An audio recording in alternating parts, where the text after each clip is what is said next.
ನಮಸ್ಕಾರ ಬಾಸು. ನಾನ್ ಇವತ್ ಎದ್ದಿದ ತಕ್ಷಣ ನಮ್ ಕೆಂಜಿಗ್ ಸ್ವಲ್ಪ ಮೇವ್ ಹಾಕ್ಬಿಟ್ಟು ಹೊಲ್ದ್ ಕಡೆ ಬಂದೆ. ಬರ್ಬೇಕಾದ್ರೆ ಸಿಕ್ಕಾಪಟ್ಟೆ ಚಳಿ ಇತ್ತು ಅಂದ್ಬಿಟ್ಟು ಸ್ವಲ್ಪ ಚಳಿ ಕಾಸ್ಕೊಂಡೆ. ಆಮೇಲೆ ನಾನ್ ಸ್ಟಾರ್ಟ್ ಮಾಡಿದ್ದೆ ಪೈಪ್ ಲೈನ್ ಮಾಡ್ಬೇಕು ಅಂದ್ಬಿಟ್ಟು.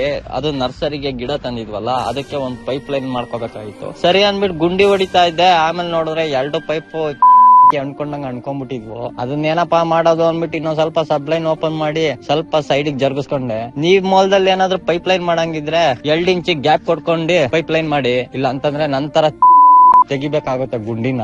ಅದಾದ್ಮೇಲೆ ಸರಿ ಟೈಮ್ ನೋಡಿದ್ರೆ 9 ಗಂಟೆ ಆಗಿತ್ತು. ಸರಿ ಅಂದ್ಬಿಟ್ಟು ಮನೆ ಕಡೆ ಹೊರಟೆ. ಹೋಗ್ಬೇಕಾದ್ರೆ ಹಂಗೆ ಒಂದ್ ಇನ್ಫಾರ್ಮೇಶನ್ ಕೊಡೋಣ ಅನಿಸ್ತು ನಿಮ್ಗೆ. ಈ CCTV ಕ್ಯಾಮ್ರಾ ನೋಡ್ತಾ ಇದ್ದೀರಲ್ವಾ, ಇದು 360 ಕ್ಯಾಮ್ರಾ. ಹೊಲ ಎಲ್ಲ ತಿರುಗುತ್ತೆ, ಮನೇಲೆ ಕುತ್ಕೊಂಡು ನೋಡ್ಬೋದು. ಆಮೇಲೆ ಡೈಲಿ ನಾನು 3 ಸರಿ ಬರ್ತಾ ಇದ್ದೆ ಹೊಲದ ಹತ್ರ. ಇವಾಗ ಬರೀ ಒಂದೇ ಸರಿ, ಅದು ಬೆಳಿಗ್ಗೆ ಹೊತ್ತು, ತಪ್ಪಿದ್ರೆ ಮಧ್ಯಾಹ್ನ ಹೊತ್ತು, ಇಲ್ಲ ಸಾಯಂಕಾಲದ ಹೊತ್ತು. ಈ ಕ್ಯಾಮ್ರಾ ಬಗ್ಗೆ ನಿಮ್ಗೆ ಏನಾದ್ರು ಇನ್ಫಾರ್ಮೇಶನ್ ಬೇಕು ಅಂದ್ರೆ ನಂಗೊಂದ್ ಪರ್ಸನಲ್ ಆಗಿ ಮೆಸೇಜ್ ಮಾಡಿ, ಇನ್ಫಾರ್ಮೇಶನ್ ಕೊಡ್ತೀನಿ. ಅದಾದ್ಮೇಲೆ ಸರಿ ಅನ್ಕೊಂಡ್ ಮನೆ ಕಡೆ ಹೊರಟೆ. ಮನೆಗೆ ಹೋದ್ಮೇಲೆ ನಮ್ಮಮ್ಮ ಬಿಸಿ ಬಿಸಿ ಚಪಾತಿ ಅದಕ್ಕೆ ಎಣ್ಗಾಯಿ ಸಾರು ಮಾಡಿದ್ರು. ಸರಿ ಅನ್ಕೊಂಡ್ ತಿನ್ಕೊಂಡ್ ಹಂಗೆ ಕೆಲಸ ಮಾಡ್ಕೊಂಡ್ ಮೀಟಿಂಗ್ ಅಟೆಂಡ್ ಮಾಡ್ಕೊಂಡು ಟೈಮ್ ನೋಡಿದ್ರೆ 4 ಗಂಟೆ ಆಗೋಗಿತ್ತು. ಸರಿ ಇನ್ನೇನಪ್ಪಾ ಮಾಡೋದು, ನಮ್ ಕೆಂಚಿಗೆ ಸ್ವಲ್ಪ ಮೇವ್ ಬೇಕಿತ್ತು. ತಗೋಬರೋಣ ಅಂದ್ಬಿಟ್ಟು ಬಂದಿದ್ದೆ ಹೊಲ್ದ್ ಕಡೆಗೆ. ಮೇವೆಲ್ಲ ಕುಯ್ಕೊಂಡಿದ್ದಾಯ್ತು. ಅದಾದ್ಮೇಲೆ ಹಂಗೆ ಹೊಲ ಎಲ್ಲ ಒಂದ್ ರೌಂಡ್ ಹಾಕೊಂಡಿ ಸರಿ ಅಂದ್ಬಿಟ್ಟು ಮನೆ ಕಡೆ ಹೊರಟೆ. ನಿಮ್ ಮನೇಲಿ ಕೆಂಚನೋ ಕರಿಯಾನೋ ಬಿಳಿಯಾನೋ ಯಾರೋ ಒಬ್ರು ಇದ್ರೆ ಕಮೆಂಟ್ ಸೆಕ್ಷನ್ ಕಮೆಂಟ್ ಮಾಡ್ಬಿಡಿ. ಅವ್ರನ್ನ ಚೆನ್ನಾಗಿ ನೋಡ್ಕೊಳ್ಳಿ ಅಂತ ಹೇಳ್ತೀನಿ. ಇವತ್ತಿನ ವಿಡಿಯೋ ಇಷ್ಟ ಆಗಿರುತ್ತೆ. ಬಾಯ್.